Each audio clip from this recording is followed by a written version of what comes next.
Jake here from Straight Up Spine and Posture, and today we're going to go over an exercise that typically is done fairly wrong. It's the dead bug exercise. We have a little device here. It's called a core coach. It is a nice tool that we have. Is more pressure is applied, that needle's going to go up. Less pressure is applied, that needle's going to go down, and that's going to become useful as we go over the exercise. The typical exercise is laying on the back. You'll see one arm, one leg go at the same time here. We're going to break it down a little bit. We have a video already on our page. It's called the overhead dead bug. It just focuses the arm movement. This one is going to focus just the legs going here. So what that's going to look like, laying on my back, my legs are going to be at 90 degrees. I don't want to bring my legs up too high here.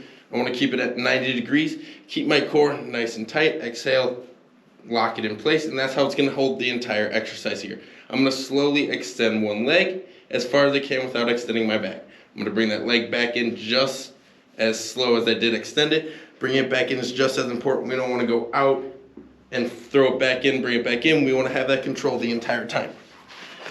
Core coach comes into play. It's going to go on our lower back. It's going to tell us if we're extending our back or keeping that core nice and flat here.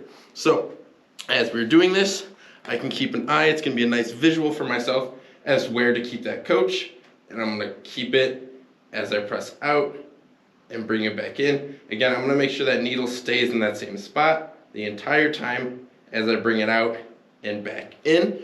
If you start to see, if you push that leg out too far and that needle starts to drop, so I'll put that needle up on the screen here. I go out too far and that needle starts to drop, and then as I bring it back in, I regain that pressure. That is not what we are looking for here. We are looking for a solid squeeze and keeping that needle in that same spot the entire time as we go through that movement. Again, this is just focusing the legs of the dead bug. If you have questions on that, leave a comment. Otherwise, check out the overhead dead bug, the yonder curl, some other great core exercises, but this is a great one to stabilize that core and really focus.